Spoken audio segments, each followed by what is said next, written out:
Pola makan merupakan hal yang penting untuk menentukan kadar gizi kita. Gizi yang seimbang, nutrisi yang sehat itu dibutuhkan oleh tubuh agar kita mendapatkan zat-zat yang penting untuk membantu imun kita lebih kuat lagi. Nah, tapi kita bingung. Saat ini banyak makanan enak, tapi kita belum tahu itu makanan sehat atau tidak. Ya. Saat sekarang kita akan bahas bagaimana kita mendapatkan makanan yang sehat dan enak di masa pandemi seperti ini. Saya Harta Kurniawan, Let's Talk with Business Talk. Oke, saat ini saya akan bersama dengan narasumber. Saat ini saya bersama dengan narasumber yang sudah sangat dikenal di kalangan pangan sari, seorang nutrisionis, seorang ahli gizi, yaitu Mbak Eka Susanti. Halo, apa kabar Mbak? Baik, Ata gimana kabarnya? Sehat, pasti dong, sehat kan? Iya, nambah fresh aja, Tak. Dikasih ada lagi Mbak? Nggak ada buah tapi Buahnya setelah ini, Tak. kayaknya nyusul gitu. Mbak, gimana hari ini libur atau WFO? Hari ini emang jadwal WFO, Tak. Kebetulan ya? Iya. Jadi bisa menyempatkan waktu nyuri-nyuri waktu kerja Iya, di sini ya? betul. Kalaupun WFA, bela-belain loh, Tak. Jangan khawatir. Kalau Jadi harus di oh Tangerang. iya. Mbak, Tangerang ya? Di Iya, Tangerang di langsung ujung. ke Ciracas. Di ujung. Iya. Jauh banget ya? Iya. Demi ketemu dengan saya atau ketemu dengan good friend? Ketemu dengan semuanya pastinya ya. Sama Atta sih tiap hari juga ketemu. Gimana Mbak? Suami, anak sehat kah? Alhamdulillah sehat, Atta. Sehat-sehat Lagi terus. gini Mbak, lagi naik lagi loh. Jadi kita harus lebih aware ya kan. Iya. Apalagi sekarang. Gak boleh lengah, Tak. Nah itu dia. Kantor juga melakukan lagi nih WFA, WFO. Betul. Sebenarnya Mbak lebih memilih kita kerja terus di kantor atau emang di rumah harus ada sih Mbak? Ya kalau idealnya bekerja enak di kantor, Tak. Ya, Semua fasilitas adanya di kantor. Mau komunikasi, ya kan? Mau kita berhubungan dengan departemen lain, ya kan? Kita tinggal datang aja, Tak. Ya, cepet-cepet ya. Iya, kalau kita di rumah, tahu nggak Tak, kendala yang pertama apa? Jaringan. Ya nggak? Kurang kenceng ya? Kurang kenceng. Kalau kenceng mahal ya kan? Iya, kadang kan juga gitu kan, Ta, suka apa namanya sinyalnya suka timbul tenggelam gitu kan. Benar-benar. Itu salah satu kendala kalau kita bekerja dari rumah. Beda Gitu. kantor ya. Semoga Iya. pandemi berakhir dan kita bisa masuk tiap hari. Amin, amin, amin. Bisa kerja, bisa gibah ya kan? Oh, gimana? Karena itu bagian dari kehidupan sehari-hari kantor Mbak. Iya. Biar penyemangat gitu kan. Oke, Karena gibahnya udah- yang bermanfaat udah dong. bagus ya. Gibahnya yang Pasti. bermanfaat. Ngomongin salah satunya seperti kita ini Oke. membicarakan bisnis, peluang-peluang apa yang bisa diambil ya kan. Mungkin teman-teman juga minat untuk mengambil peluang-peluang bisnis yang ada. Ya kan? Iya. Jadi gibah itu belum tentu negatif. Ember. Itu gibah loh ini. Ya kan? Oke, good friend, kali ini kita bersama Mbak Eka, kita akan membahas mengenai makanan sehat yang bisa kita dapat di saat era sekarang. Oke. Kita tahu makanan sehat apa sih? Apakah semua yang sudah kita makan ini sehat atau semua racun seperti dirimu? Salah. Oke, Mbak Eka, sebenarnya apa sih peran teknologi pada peranan sebenarnya Mbak Eka, apa sih peranan teknologi pangan pada industri makanan itu sendiri? Oke, Yes. peranannya itu sangat penting ya, Tak. Sangat penting. Jadi kita juga harus mengetahui apa sih yang disebut dengan teknologi pangan sebelum kita nanti membicarakan yang lain. Jadi teknologi pangan itu adalah satu bentuk pengelolaan makanan atau bahan makanan dari satu jenis menjadi bermacam-macam jenis dengan cara yang berbeda-beda, Tak. Jadi dengan teknologi pangan, satu bahan dasar bisa menjadi hasil yang berbeda-beda. Gitu. Oh iya, jadi itu namanya diversifikasi, Tak. Jadi bermacam-macam. Kita ambil contoh aja nih, tempe ya, Tak. Itu dari mana, Tak? Kedelai. Jadi kalau kita cuman makan kedelai aja, kedelai direbus, kedelai digoreng, kedelai di apa, bosan nggak sih? Bosan. Nah, Ada itulah hasil, ya? peranannya teknologi pangan. Jadi dari contohnya dari kedelai, Tak, bisa jadi tempe. Bisa jadi apa lagi, Tak? Susu. Iya, tahu. Ya, bisa jadi kembang tahu. Ya kan? Jadi itulah peran teknologi pangan. Ya, peran teknologi pangan. Ada lagi, Tak, teknologi pangan yang sudah kita kenal sehari-hari, Tak. Misalnya Ata punya telur ya, Tak. Kalau cuman telur gitu aja, Tak, ya, direbus, digoreng. Itulah. Ada lagi nggak, Tak, telur yang bisa dengan teknologi pangan kita bisa mendapatkan bahan yang berbeda. Ini sama nih, Tak, hasil yang berbeda. Bahannya sama, Tak, telur-telur juga. Telur asin, Tak. Telur Gimana ya? asin itu adalah satu hasil dari teknologi pangan. Jadi teknologi pangan itu nggak harus menggunakan teknologi yang high, canggih gitu. Cukup sederhana. Jadi teknologi pangan itu sebenarnya sudah ada dari dulu tak. Nah dengan cara apa sih tak? Jadi bisa saja dengan cara mengawetkan, ya. Telur hanya dengan garam, ya kan? Kemudian buah nih tak, kalau kita nggak ada teknologi, bagaimana cara mengawetkan? Dibuat jenis-jenis lain. Iya, satu jenis pepaya tiap hari aja kita makan begitu tak. Cuma di jus dimakan. Dengan teknologi pangan dari satu jenis buah bisa menjadi beberapa macam hasilnya, ya. Bisa menjadi sirup. Itu karena teknologi pangan, ya. Kemudian perlu diperhatikan juga dalam teknologi pangan itu, kalau yang hari-hari kita bisa menggunakan pengawet-pengawet alami tak. Contohnya, garam sebagai pengawet loh tak. Iya. Larutan gula itu juga pengawet juga. Iya, itu pengawet. Yang jadi kayak contoh manisan ya Mbak? Iya, manisan. Manisan buah itu ada gula kan? Iya. Jadi emang ngebantu buah itu lebih awet dan jadi lebih enak juga sih. Lebih enak. Nggak bosen, Makanya. Oke. Bisa buat cemilan. Iya. Kalau di industri pangan itu sendiri, selain tadi kita bisa membuat satu jenis bahan menjadi beberapa hasil, ya, tentunya teknologi yang lain adalah bagaimana cara memprosesnya. Ya, cara memprosesnya itu juga seperti Ata tahu kan ada yang namanya fermentasi. Pernah dengar? Tahu. Itu kan salah satu bentuk salah satu bentuk teknologi pangan itu tak, fermentasi tak. Ya kan? Dan itu nanti dari teknologi pangan itu ya, contohnya fermentasi, itu juga bisa meningkatkan nilai dari si bahan itu. Iya. Kalau jadi harganya jadi satu, bisa jadi dua. Iya, betul, Iya. Itu dengan teknologi pangan itu tak. Seperti itu. Simpel ya, kan nggak perlu tunggu canggih, bisa dilakukan di rumah. Iya. Ya kan tadi yang jenis-jenis buah lah, atau kayak pembuatan fermentasi bisa kan tape, bukan tape, singkong difermentasi jadi tape, jadi peyem. Itu yang sederhana ya. Kalau yang level-level tingginya nih tak nih, contoh nih, teman-teman kenal dong yang namanya susu, ya. Susu kan sekarang tuh bisa juga di fermentasi dengan menjadi apa? Yogurt ya. Nah, tahu nggak tak? Dari misalnya kita hanya minum 1 gelas susu, setelah dia dengan teknologi pangan ya, difermentasi menjadi yogurt, itu ada nilai yang lebih di situ tak. Di situ dia bisa lebih, dia untuk apa tak? Membantu pencernaan. Ada satu lagi tak? Tahu nggak tak? Dalam yogurt itu tak, di situ dia bisa membantu menghambat pembentukan kolesterol di dalam tubuh kita. Percaya nggak? Serius. Saya tahu kalau yogurt itu untuk membantu pencernaan sama kesehatan kulit Mbak. Oh, itu tak yang penting tak. Jadi perlu diketahui bahwa yogurt itu bisa untuk yang tadi saya sampaikan itu tak. Gitu bisa ya. Betul untuk mencegah kolesterol ya. Iya. Itu dia menghambat kan. Teknologi yang canggih. Iya. Contohnya susu menjadi yogurt. Oke, ada lagi sih nggak selain susu dan menjadi yogurt? Apakah ada makanan lain yang menggunakan teknologi? Ada tak yang gampang-gampang aja tak. Kalau ngeliat sayuran di pasar banyak, atau ada tahu nggak yang namanya sayur asin, sawi asin? Ya tahu. Itu kan karena teknologi pangan. Yang anak-anak zaman sekarang kan. Iya, itu dibuatnya dari apa tak? Dari sawi hijau itu. Iya. Tahu nggak bikinnya caranya gimana? Belum pernah. Mau tahu? Jadi caranya itu, sawi itu tak hanya diberikan garam kasar tuh tak. Sesimpel itu kah? Iya, garam, pakai garam ya. Kemudian dilapisi semua daun-daunnya gitu. Kemudian kita tutup. Nah, itu sebenarnya kayak semacam proses fermentasi juga. Dia memanfaatkan garam ya. Si garam nanti akan bereaksi dengan karbohidrat yang ada di sayuran. Makanya terjadilah nanti asam. Dan asam ini nanti yang bisa mengawetkan si sayur ini. Dan itu dari apa tak? Dari garam. Dan itu pengaruh itu sehat ya Mbak? Sehat. Kalau misalnya kita biasanya kalau makan asam itu konotasinya basi gitu kan. Tapi untuk si sawi ini difermentasi garam jadi makanan enak yang sekarang juga lagi hit dinikmati kan? Iya, jadi itu salah satu bentuk Contoh teknologi ya, pangan yang ada sehari-hari di masyarakat gitu Nah, ya. bagaimana nih Mbak? Bagaimana proses dalam seleksi bahan baku yang layak dan tidak layak pada alur produksi? Oke, bahan baku itu menjadi satu kunci tak.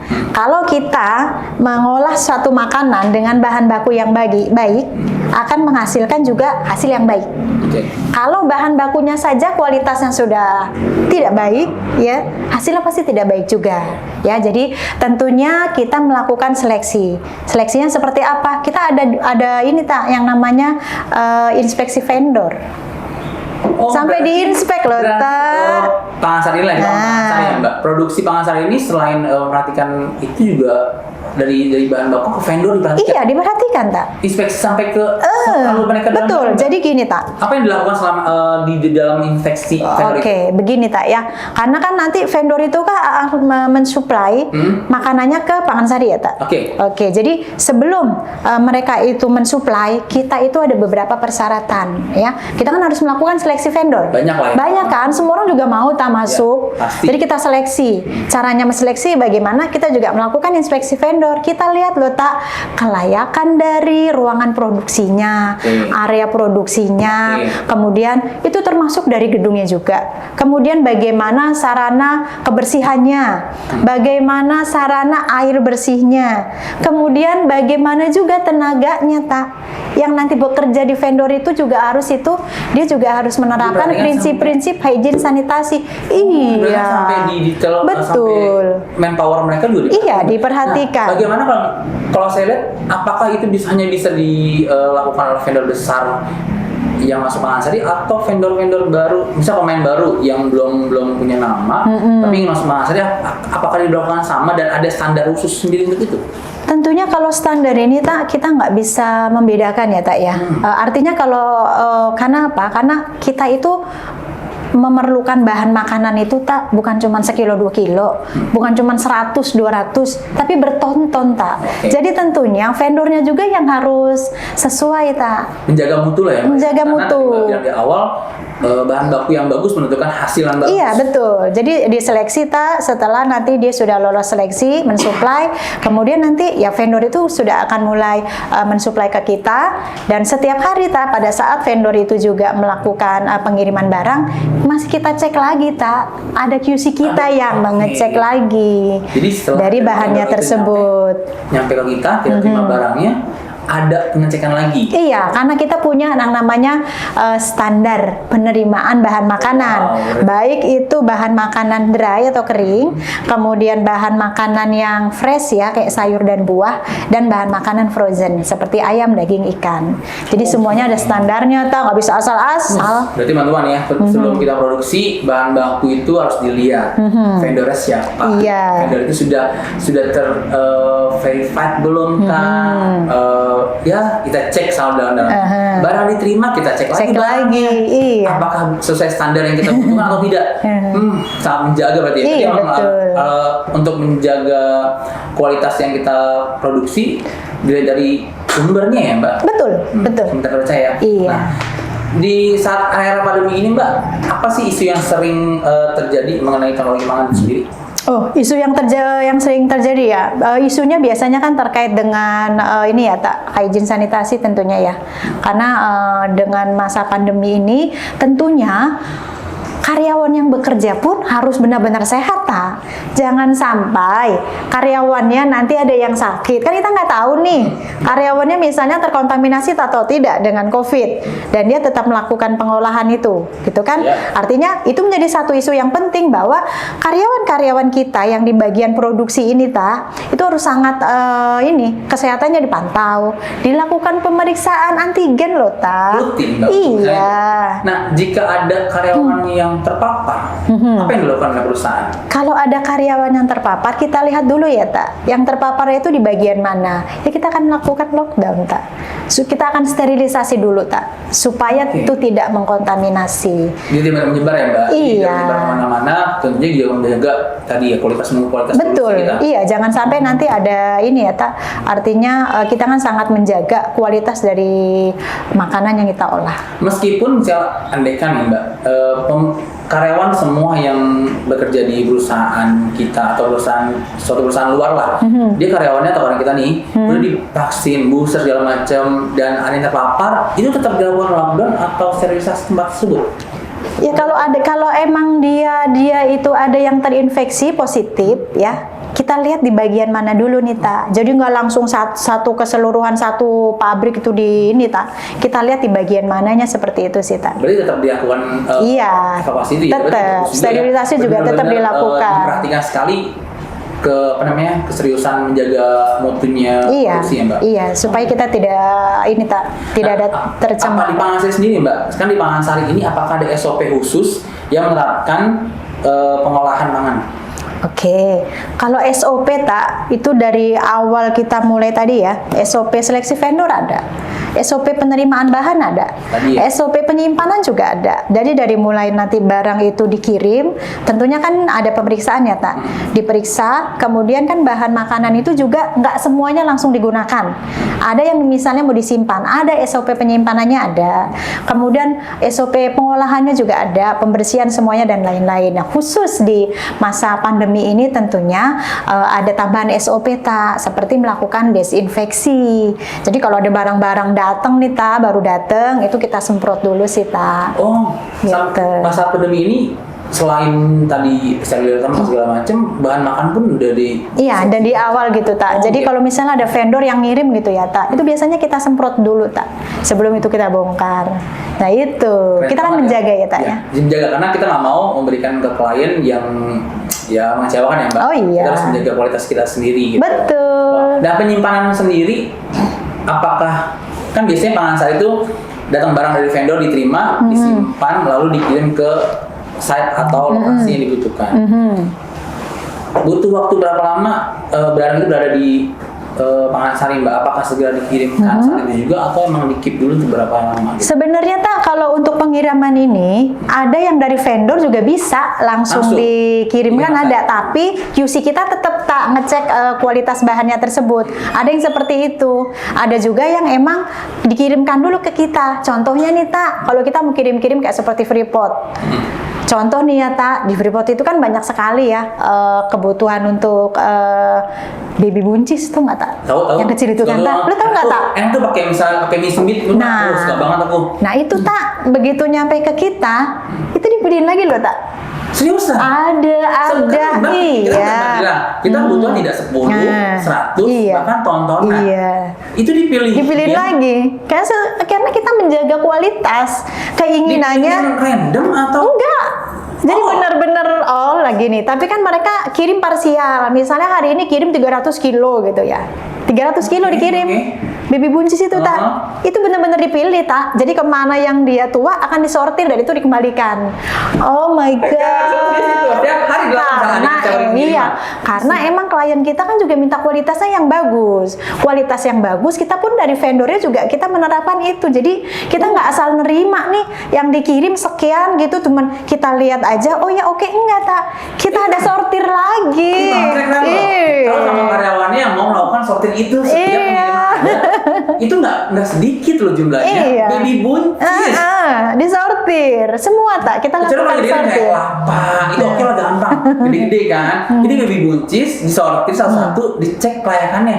Oh my god, bagus banget. Jadi emang itu tadi ya. Jadi tadi berapa lama disimpan ya, tentunya juga kalau yang mau kita kirim kita nggak lama juga, Tak, nyimpannya, Tak. Gitu. Jadi barang-barang di transit aja sifatnya di sini, kemudian kita akan kirimkan. Nah, menurut Mbak nih, Apa sih cara yang paling tepat untuk menerapkan praktek hygiene dan sanitasi? Oke, cara yang paling tepat. Paling tepat. Cara yang paling tepat itu sebenarnya ya kita itu nggak selalu mengawasi tak. Kita awasi food handler kita, karyawan kita yang bekerja. Oke, iya itu kita awasi. Kemudian food handler itu sendiri kan juga mereka kan ini tak diperiksa kesehatannya. Kemudian melakukan kebersihan tak, melakukan pembersihan area kerja. Ya, pembersihan area kerja, kemudian juga dari karyawannya juga harus dia menjaga personal hygiene, kebersihan pribadi tak. Kebersihan pribadi. Itu mereka harus selalu menjaga itu. Dan itu juga diperiksa. Kayak contohnya nih tak, kuku ya tak, kuku itu kan nggak boleh nih tak, nggak boleh panjang, diperiksa loh tak. Dicek tuh. Ya, emang dicek. Oh iya, kita lakukan itu. Jadi, kalau dibilang cara yang paling tepat ya kita selalu melakukan supervisi, ya. Kemudian pengawasan. Kita juga menyiapkan sarana-sarana untuk menjaga hygiene sanitasi itu tak. Nyiapin tempat cuci tangan tak. Tempat cuci tangan disiapin dari mulai area mau masuk ke produksi, ya, di area produksi, di atas lagi ada area preparation. Itu semua sarana itu kita siapkan tak. Jadi supaya hygiene sanitasi itu benar-benar bisa dijalankan, diterapkan dengan baik. Oh, good. Nah, ada lah Mbak karyawan didapat nih, dapetin karyawan tuh punya kuku, tahu kuku cantik, itu gimana tindakan perusahaan? Apakah membiarkan asal dia bersih atau harus sekali? Oh, jangan sampai jangan main-main kalau ada karyawan di bagian produksi, ya, yang punya kuku cantik, ya. Aku kan juga sering melakukan inspeksi nih ya. Jadi kadang ada sih ya, dia udah pendek gitu tapi kadang suka ada nyisain di sini. nggak bisa itu langsung kita minta dia untuk motong. Kita laporkan ke atasan. Iya, jadi supaya dilakukan pengawasan kembali dan kita tuh nggak henti-hentinya memberikan briefing gitu karena teman-teman di sini tuh setiap hari itu pasti ada briefing. Pasti itu selalu akan menjadi hal-hal yang kita ingatkan lagi. Oh, bagus lah. Berarti jangan berharap teman-teman tuh menemukan kuku cantik di waktu iya. Wah, di setiap Sumbaika, potong. Oh iya. Kadang aku mau bawa gunting kuku loh tak. Kalau lagi bawa gunting rumput aja Mas sekalian. Sentil. Jadi yang gunting kuku lagi gunting rumput gitu kan. Ya kapok. Tapi memang harus seperti itu ya, menjaga kualitas. Kita harus memperhatikan hal-hal kecil itu. Oh iya, itu kan dari kebersihan. Hari, betul. Memang, ya profesional ya Mbak. Ini perusahaan besar, kita harus bisa menunjukkan bahwa kita serius loh menjaga mutu dan kualitas, apalagi hygiene dan sanitasi. Iya. Itu penting banget buat perusahaan industri seperti kita. Betul, karena hygiene sanitasi ini juga menjadi satu persyaratan ya. Kita mengurus legalitas perusahaan ya, kayak seperti surat laik, hygiene dan lain-lain itu ya. Itu hygiene sanitasi perlu, dan kita juga mengacu pada perundang-undangan Jadi ada tuh perundang-undangan Permenkes nomor 1096 tahun 2011. Jadi situ diatur tuh hygiene sanitasi jasa boga. Jadi di situ diatur dari mulai persyaratan bangunannya seperti apa, ya, harus ada sarana air bersihnya seperti apa, berapa jumlah tempat untuk cuci tangannya, berapa jumlah karyawannya, penerangannya pun harus ditentukan sekian berapa lux gitu ya. Kemudian apalagi si penjamah makanannya harus dipersyaratkan medical check up setahun 2 kali, harus dia juga sudah mengikuti training. Iya lu Jadi semua itu kita juga benar-benar kita bertanggung jawab bahwa kita itu menerapkan sesuai dengan peraturan perundang-undangan. Oke Mbak, kita sudah bicara industri besar Mas Ari. Nah, mungkin Good Friend ini pengen membuat bisnis rumahan, memulai baru, ikut masuk ke industri pangan. Nah, apakah ada tips khusus untuk teman-teman Good Friend di rumah dari mana berada yang mulai bisnisnya? Apakah harus mengikuti peraturan yang ada atau bisa artis lainnya yang bisa nih penuhi untuk masuk ke industri pangan dengan modal dan kriteria yang mereka sanggupi gitu? Bagaimana mereka? Begini ya kalau kita emang mau terjun di bisnis pangan ya, oke lah dalam skala kecil gitu ya. Tetapi kita juga tidak boleh mengesampingkan persyaratan-persyaratan tentang hygiene sanitasinya Tetap ya? Oh iya tetap. Jadi nggak ada excuse sih Karena kan tentunya kita di sini ingin bisnis catering rumahan. rumahan tetap harus menghasilkan makanan bukan hanya saja yang enak tak, tapi tetap kita harus menjaga hygiene sanitasinya dari mulai proses persiapan, pengolahan, penyajian dan lain-lain. Kenapa? Karena itu nanti juga akan menjadi peluangnya dia untuk berkembang lebih besar lagi tak. Bayangkan ya tak, misalnya ada satu bisnis rumahan, terus di awal dia hanya menerima pesanan 200 pack ya, let's say seperti itu, 200 pack. Nah 200 pack ini tak, yang memesan dia merasa puas pada saat dia melakukan pemesanan, datang ke area produksi, dia lihat tempatnya itu bersih ya kan, kemudian petugas-petugasnya juga tak semuanya bersih, nggak bilang cantik dan ganteng loh ya, karena kalau orang tuh sudah bersih, cantik dan gantengnya otomatis akan keluar sendiri tak, ya nggak? Jadi tetap tak, yang namanya walaupun bisnis rumahan, kita nggak boleh mengesampingkan persyaratan itu. Perlu diingat juga bahwa petugasnya harus menggunakan APD loh tak, alat pelindung diri ya. Tapi kan kita lihat APD minimumnya nih tak nih, apa sih ya standarnya lah. Oh ya standarnya aja gitu tak. Jadi pada saat mereka melakukan pengolahan tak, harus menggunakan penutup kepala tak. Kalau yang emang sudah pakai kerudung begini, it's okay lah ya. Pakai hairnet atau haircap. Salam-salam gitu lah ya. Oh iya betul. Gitu loh. Iya kan supaya nggak terjadi kontaminasi kan? tak. Kalau nggak pakai tak, bayangin tak, ada rambut yang rontok ke makanan. Yang makan lu bayanginnya gimana? Aduh ini rambutnya udah berapa hari nggak dikeramas, itu bakterinya banyak banget. Itu nanti orang jadi kapok tak? Benar. Jadi di order lagi. Kan? Terus harus pakai celemek juga tak? Iya, harus pakai pakaian yang bersih, harus pakai apron atau kayak ibu-ibu sih bilang celemek. Celemek ya enggak? Celemek itu kan bisa melindungi makanan dari kontaminasi si penjama makanan. Jadi kita harus menjaga itu tak? Ya tetap ya Mbak, industri rumah, ada teman good friend mau mulai bisnis, tetap perhatikan peraturan yang sudah ditetapkan oleh pemerintah. Iya, yang minimalnya dulu deh gitu. Kebersihannya harus ada fasilitas air mengalir, kemudian pembuangan aliran airnya itu nanti arahnya kemana. Jangan sampai nih tak, kalau kita buka rumah makan atau kita buka catering ya yang skalanya rumahan, kita nggak memperhitungkan itu tak. Nanti kan limbahnya kan akan mengkontaminasi warga sekitar. Kalau itu nanti limbah-limbah itu nanti mengkontaminasi atau menimbulkan bau tak dengan warga sekitar, lu di demo lo tak? Pasti. Didatengin lo tak? Terus limbah industri Mbak. Contoh, saya pernah lewat, mencium aroma jengki, sama kan itu mengganggu banget, apalagi limbah industri untuk pasti kan di situ kan banyak limbah-limbah karena kita mengolah daging, ayam, ikan ya kan. Kalau hanya mengandalkan saluran yang ada misalnya ya, kan itu nggak memadai. Jadi sampai ke segitunya terus diperhatikan Atta. Karena kita menjamin tadi ya makanan sehat dan enak dan tentunya harus aman juga. Order kan. Kita mengharapkan itu nggak mungkin dong kita sekali doang. Iya. Minimal 2 kali deh. Aduh maksimal 2 kali, kasihan kan. Ya makanya jaga tadi ya. Berarti masa kriteria kita itu harus dipenuhi. Iya betul. Karena itu menjadi satu hal yang untuk keberlangsungan usaha kita, untuk keberlangsungan usaha kita seperti itu tak. Gitu.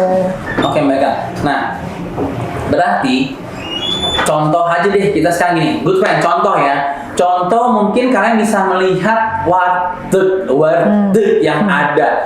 Itu tuh gue tuh amazing dengan warteg yang ada sekarang, bersih banget. Yang warna orange itu loh, ornamen-ornamennya. Itu dindingnya udah full keramik putih. Orange sama hijau kalau nggak salah ya. Hijau. Itu putih bersih banget. Ngeliatnya enak ya. Mungkin bisa contoh seperti itu. Industri misalnya kalian mau membuka usaha seperti ruang makan atau apapun itulah, perhatikan dari kebersihan. Benar sekali. Itu nomor satu, karena kita menginginkan customer yang repeat order, datang lagi. Iya. Nah, tidak akan berlangsung bisnis. Betul. Nanti berkembang bisnisnya. Bisa jadi buka cabang lagi loh. Jadi diharapkan. Jadi nggak usah. jangan sampai tidak memikirkan aspek-aspek penting tadi ya. Iya. Nah, baik Kak. Zaman sekarang kan mudahnya konsumen atau masyarakat mengkonsumsi udahlah makanan kemasan. Banyak dong makanan kemasan yang menurut iklan kemasan tuh ini sehat loh, kemasan ini sehat, bisa ini terjamin mutunya. Nah, menurut mereka apakah semua makanan kemasan itu hygiene, dan aman untuk dimakan. Oke, kalau kita bicara makanan kemasan ya, kalau dibilang aman, aman tak? Kenapa? Karena makanan-makanan kemasan itu kan biasanya diproduksi pabrik ya tak? Ya nggak? Ya. Nggak mungkin rumahan ada juga sih ya kemasan. Tapi kalau kita bicara yang skala besar, itu kan diproduksi oleh pabrik ya. Pabrik itu juga sebelum dia berproduksi, dia sudah melewati beberapa fase pemeriksaan dari mulai sarana produksinya gitu kan. Kemudian petugasnya seperti apa? Tadi tuh yang kita sempat bicarakan di awal ya tak, bahwa petugasnya pun harus dilakukan medical check up yang setahun 2 kali contohnya, karena dia pencema makanan. Area produksinya semuanya itu semuanya menjadi pengawasan tak, dan memberikan labeling ya. Di situ kan ada apa namanya, misalnya ada BPOM-nya ya kan, kemudian dia juga cantumkan di situ ada tanggal expire-nya, semuanya itu tuh harus bisa dipertanggungjawabkan. Jadi kalau bilang makanan kemasan aman. Oke, kemudian kalau misalnya tanya aspek gizinya gimana sih gitu tadi ya. Nah, aspek gizinya tergantung kita lihat nih tak, jenis makanan kemasan yang seperti apa. Sekarang itu kalau makanan kemasan yang kering-kering ya. Kalau yang kering-kering di situ kan biasanya dia tuliskan juga tuh nutrition fact-nya. Betul nggak sih itu? Ya kalau menurut saya mereka pun punya kok ahli gizi di perusahaan tersebut. Pasti ya. ada ya. Biasanya ada juga tak, karena ahli gizi itu nggak hanya bekerja di perusahaan catering, nggak hanya bekerja di rumah sakit, puskesmas, tapi di industri-industri sekarang nih tak, semua ada ahli gizinya, karena akan berperan juga terhadap nanti produk yang akan dihasilkan. Dia juga harus mencantumkan itu, dan itu bisa dipertanggungjawabkan sih tak. Nah, jadi ya tadi Gitu. ya, karena adanya dia punya menjaga mutu, kualitas, ya harus ada ingredient ya. Iya, ada ingredients-nya. Mereka pasti merekrut ahli gizi itu, kita nggak mungkin tidak kan. So makanan kemasan pasti sudah aman, yang ber-BPOM, izin. Atau biasanya juga kalau yang apa namanya, ada industri-industri yang rumahan juga ada ininya ya, ada IRT-nya. Industri rumahan yang belum ada izin, sebenarnya banyak ya, banyak sekali gitu ya. Saya juga pernah menemukan kok izinnya tuh sebenarnya bener atau enggak sih. Ya sekarang kembali lagi ke kita ya teman-teman ya. Sekarang kembali lagi ke kita. Kalau kita emang kita di sini kita harus mengkonsumsi makanan yang emang aman ya. Kita harus bicara aman nih tak. Kalau enak sudah pasti semua orang pengen enak, ya bisa juga bikin makanan enak. Tapi apakah semua orang bisa menghasilkan makanan itu yang aman? Yang aman itu kembali lagi ke kita tak. Jadi kalau emang dia industri yang rumahan, mungkin kita juga bisa juga sharing info dengan beberapa orang ya. Ini industri yang ini kadang gini, oh ini ada kok industrinya dekat rumah aku, bersih kok, dia begini gitu. Karena kemasan itu juga sekarang tuh mereka sudah dapat penyuluhan tak dari UMKM tak. Itu dia. UMKM itu penting ya. Penting. UMKM itu ya dia membina ini tak, masyarakat yang ingin mendirikan usaha kecil menengah itu tak. Sekarang sedang menjamur kota UMKM dan ada dananya. Maksudnya itu menjadi program pemerintah atau. Berarti nggak usah khawatir dong buat good friend yang mau bangun usaha kecil. Ya kan mungkin bisa menghubungin UMKM. Iya, cari UMKM di area setempat. Menghubungin kecamatan ya mungkin atau ada pelatihannya juga. Ada pelatihannya. Jadi aman, semua tuh udah bisa dijalankan dengan mudah. Kalau mau usaha tinggal cari informasi itu. Karena konsumen sekarang makin minta ya Mbak, dia bisa mencari produk yang berkualitas, yang aman dimakan, yang enak, yang sehat gitu kan. Tadi kemasannya, dari kemasan dulu nih benar, kelihatan.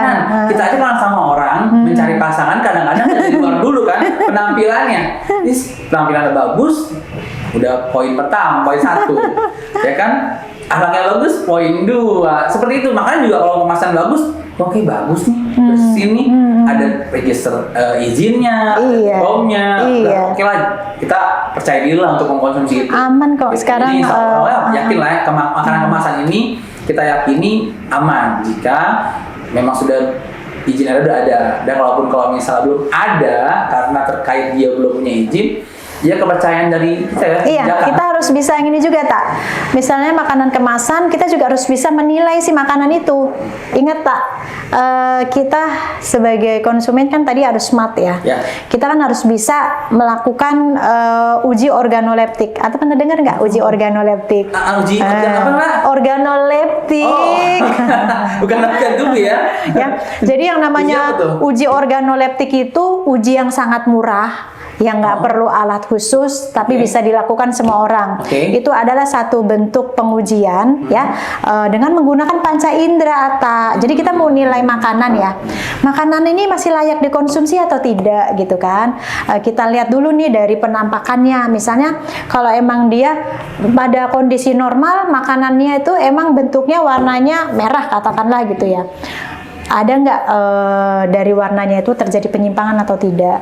Kemudian kita lihat lagi tekstur dari makanannya itu, Ata. Kemudian kita lihat konsistensi, misalnya dia berkuah atau apa gitu ya, ada nggak di situ misalnya dia terjadi pengentalan atau apa gitu. Kita pengen tahu karena makanan ini layak makan atau tidak. Kemudian setelah itu apa tak?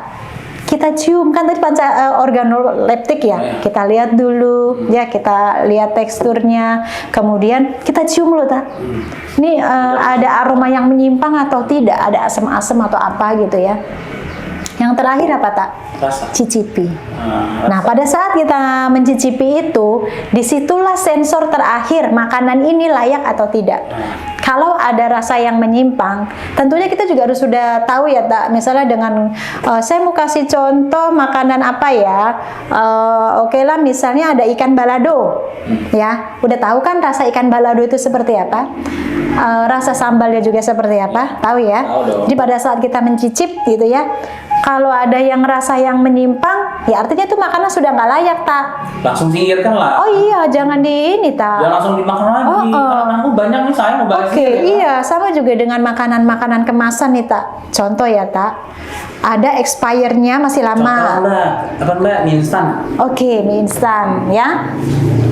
Kemasannya masih lama nih, tak. Masih ada satu tahun lagi malah. Tapi kok begitu kita buka, warnanya masih oke kok gitu ya. Kemudian pas dilihat, oh ini masih oke, nggak ada perubahan warna gitu ya.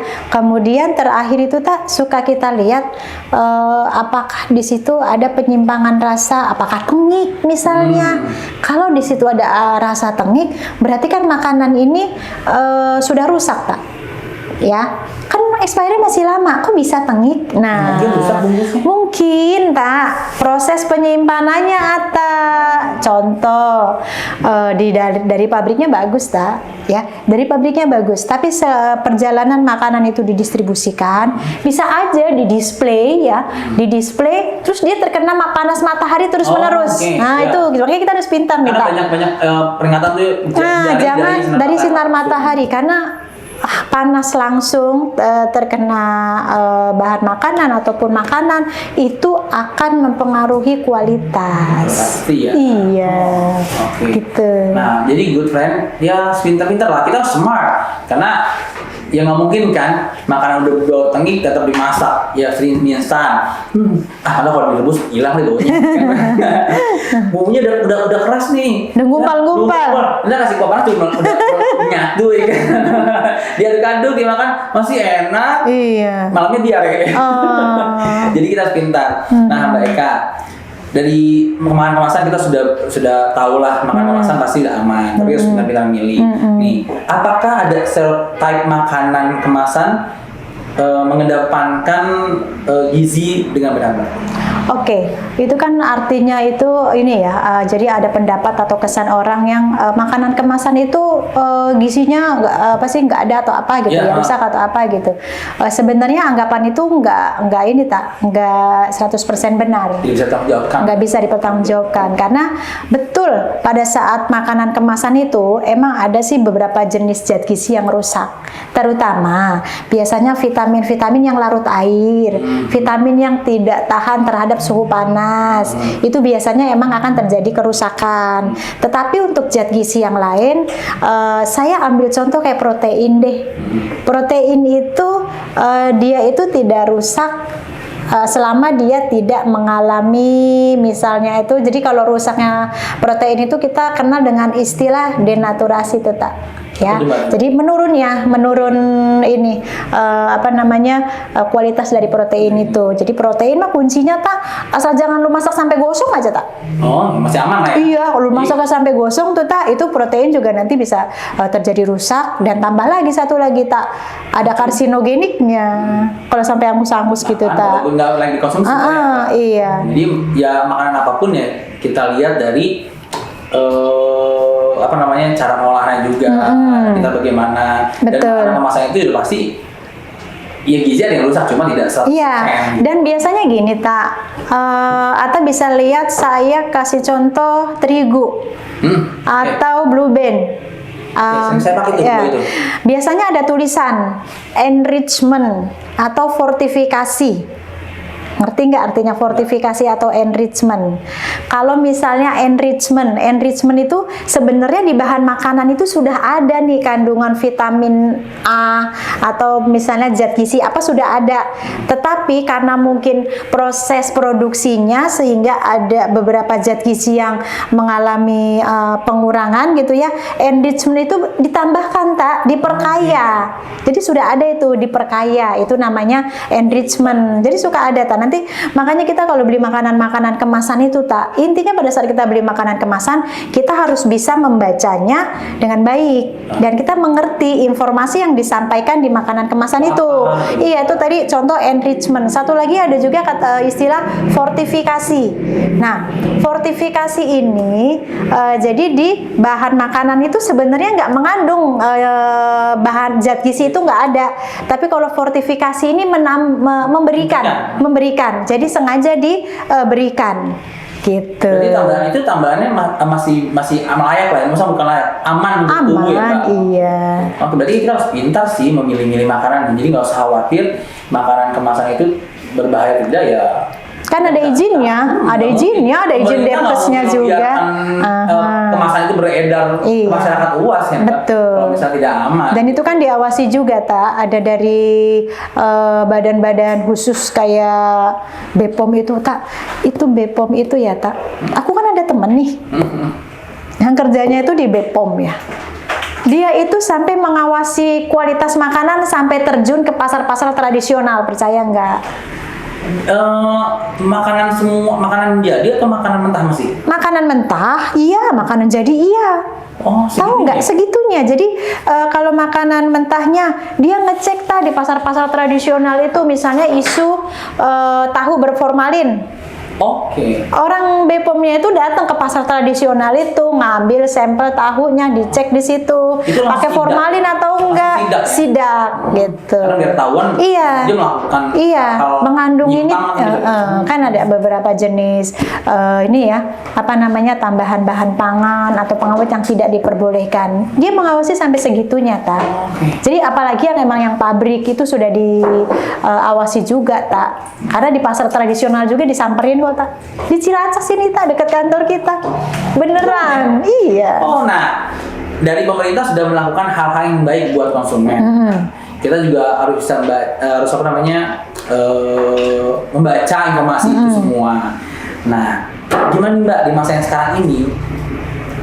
Bagaimana caranya meyakinkan? Kan kadang masyarakat belum yakin 100%. Walaupun pemerintah sudah melakukan pencegahan untuk keamanan pangan. Nah, meyakinkan konsumen kita ini di masyarakat Indonesia luas, caranya bagaimana agar mereka yakin bahwa makanan yang kita produksi itu aman dan sehat.